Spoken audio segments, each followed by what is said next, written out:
Assalamualaikum warahmatullahi wabarakatuh. Halo semuanya, nama saya Thalita Dwi Ramadhani. Di sini saya akan menjelaskan tentang konflik dan negosiasi dalam konteks organisasi. Oh ya, pasti kalian bertanya, mengapa saya membuat video ini? Nah, saya membuat video ini untuk menyelesaikan tugas UAS saya, yaitu dari dosen pengampu saya, Dr. Rektorika Bertanila. Oke, mari kita lanjut membahas tentang konflik dan negosiasi dalam konteks organisasi. Nah, apa sih definisi konflik itu? Konflik itu berasal dari bahasa Latin confligo yang terdiri dari dua kata, yakni con yang berarti bersama-sama dan fligo yang berarti pemogokan, penghancuran, atau peremukan. Dalam kasus umum bahasa Indonesia, kata konflik bisa menjadi pertentangan atau percekcokan. Konflik atau pertentangan bisa terjadi dari diri seseorang atau disebut konflik internal, ataupun di dalam kalangan yang lebih luas dalam organisasi disebutnya konflik organisasi. Menurut Robbins 1996 dalam Organization Behavior menjelaskan bahwa konflik adalah suatu proses interaksi yang terjadi akibat adanya ketidaksesuaian antara dua pendapat sudut pandang yang berpengaruh atas pihak-pihak yang terlibat dalam pengaruh positif maupun negatif. Nah, mari kita lanjut ke jenis-jenis konflik. Jenis konflik ada 4 menurut Dahrendorf 1986, yaitu konflik antara yang terjadi dalam peranan sosial atau bisa disebut dengan konflik peran. Misalnya seperti peran-peran dalam keluarga atau profesi. Nah, selanjutnya konflik antara kelompok sosial, misalnya antara keluarga, antar suku, atau ormas. Nah, terus konflik kelompok terorganisir dan tidak terorganisir, misalnya seperti polisi melawan massa. Terus yang terakhir itu ada konflik antara satuan nasional seperti antar politik, negara, atau organisasi internasional, misalnya kampanye perang saudara. Oke, kita lanjut ke penyebab konflik. Nah, penyebab konflik itu ada banyak ya, seperti ada perbedaan tujuan, peran, kepribadian, pendapat, komunikasi, dan perbedaan status. Nah, ada dampak konflik nih, ada yang positifnya, ada yang negatifnya. Yang positif itu seperti membuat organisasi agar tetap hidup dan harmonis, lalu berusaha menyelesaikan diri dengan lingkungan. Yang ketiga ada melakukan adaptasi sehubungnya dapat terjadi perubahan dan perbaikan dalam sistem dan prosedur yang mekanismenya, program, bahkan tujuan organisasi. Nah, lalu ada negatifnya perpecahan dan retaknya hubungan antar kelompok, menimbulkan kecemasan, frustasi. Yang ketiga penurunan kinerja dan produktivitas. Lalu di sini ada strategi penyelesaian konfliknya. Yang pertama itu ada menghindari konflik dapat dilakukan jika isu atau masalah yang memicu konflik tidak terlalu penting atau jika potensi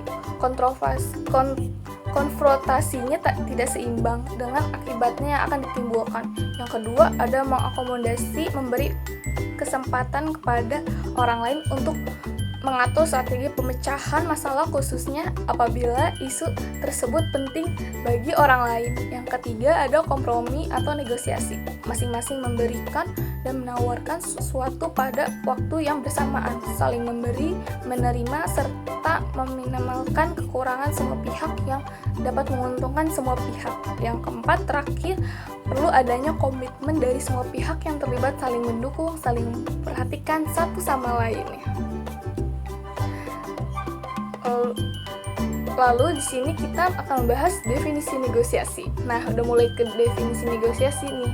Mari kita bahas. Kata negosiasi berasal dari bahasa Inggris negotiation dan mengacu pada tindakan tawar-menawar melalui perundingan yang mencapai kesepakatan antara kedua belah pihak atau lebih. Dalam definisi harfiahnya, negosiasi mengacu pada diskusi atau kompromi. Nah, menurut Robbins itu 2008 negosiasi adalah proses pertukaran barang atau jasa antara dua pihak atau lebih dan masing-masing pihak berupaya untuk menyepakati tingkat harga yang sesuai untuk proses pertukaran tersebut. Namun secara umumnya itu negosiasi adalah kayak proses komunikasi timbal balik yang untuk mencapai tujuan bersama agar lebih baik.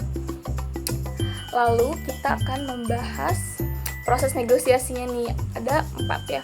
Yang pertama ada persiapan dan perencanaan. Sebelum bernegosiasi perlu mengetahui apa tujuan dari adanya berorganisasi, memprediksi rentangan hasil yang mungkin diperoleh dari paling baiknya hingga paling minimum yang bisa diterima dari proses negosiasinya tersebut. Lalu yang kedua itu penentuan aturan dasar. Begitu selesai melakukan perencanaan dan menyusun strategi, selanjutnya mulai menentukan aturan dan prosedur yang dasar dengan pihak lain untuk negosiasi itu sendiri. Yang ketiga adalah klarifikasi atau justifikasi. Ketika posisi awal sudah saling dipertukarkan baik pihak pertama maupun kedua akan memaparkan, menguatkan, mengklarifikasi, mempertahankan, dan menjustifikasi tuntutan awal. Yang keempat adalah penutupan dan implementasi. Yang terakhir tuh seperti kita dalam negosiasi memformalkan kesepakatan yang telah dibuat serta menyusun prosedur yang diperlukan untuk implementasi dan pengawasan pelaksananya. Lalu ada strateginya nih, strategi negosiasi. Menurut Hay 2002 terdapat 4 strategi dalam ketika hendak melakukan negosiasi. Yang pertama ada competitive negotiation. Strategi negosiasi ini bermotivasi untuk mendapatkan keuntungan yang maksimal untuk dirinya dan tidak memikirkan kerugian dari lawan. Negosiasi win dan loss. Negotiator yang menggunakan strategi kompetitif ini dapat menyebabkan perpecahan dan menyudutkan pihak lain untuk menyerah. Lalu yang kedua, ada accommodative negotiation. Strategi negosiasi ini dapat menjamin bahwa pihak lawan bisa mendapatkan keuntungan meskipun yang dilakukannya dapat merugikan diri sendiri, dan kemudian negosiator bisa saja memilih untuk menyerah conceding. Yang ketiga, ada inactive negotiation. Strategi negosiasi ini, negosiator tidak memperdulikan keuntungan untuk dirinya maupun pihak lawan. Hal tersebut bertujuan untuk menghindari dari mengatasi permasalahan pada hasil yang diinginkan oleh masing-masing pihak sehingga keduanya sama-sama kalah, jadi tidak ada yang menang tuh, jadi loss dan loss. Terus yang terakhir, collaboration negotiation. Nah, strategi ini akan membuat negosiator memilih menguntungkan kedua belah pihak. Tadi kan loss and loss, lalu sekarang win dan win. Negosiator ini seringkali menggunakan strategi pemecahan masalah dan mendengarkan pendapat pihak lawan yang simpati. Nah, mungkin sebelum kita masuk kesimpulan, menurut saya kalau tentang konflik dan negosiasi dalam kehidupan sehari-hari mungkin seperti adanya konflik dalam anggota seperti dalam ketua RT, sekretaris bendahara, mungkin kayak masih ada konflik yang belum terselesaikan, kekurangan dana atau apa, tapi kita bisa menyelesaikannya dengan negosiasi. Lalu dalam di rumah mungkin seperti ada perebutan hak yang tidak mungkin kan harus dikonflikkan gitu. Jadi kita bisa menyelesaikan dengan negosiasi dengan kepala dingin, tidak boleh seperti cepat marah gitu. Oke, mari kita lanjut ke kesimpulan saja ya.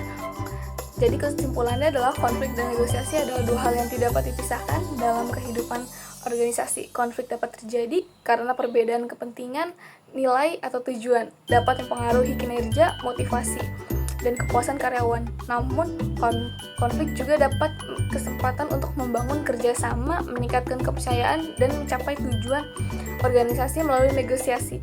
Dalam organisasi, konflik dan negosiasi harus dikelola dengan efektif untuk mencapai tujuan organisasi dan meningkatkan kinerja. Dengan demikian, organisasi dapat mencapai kesuksesan dan meningkatkan kepuasan kerja dan motivasi karyawan. Nah, udah selesai nih, sekian dari saya. Terima kasih. Dadah, see you.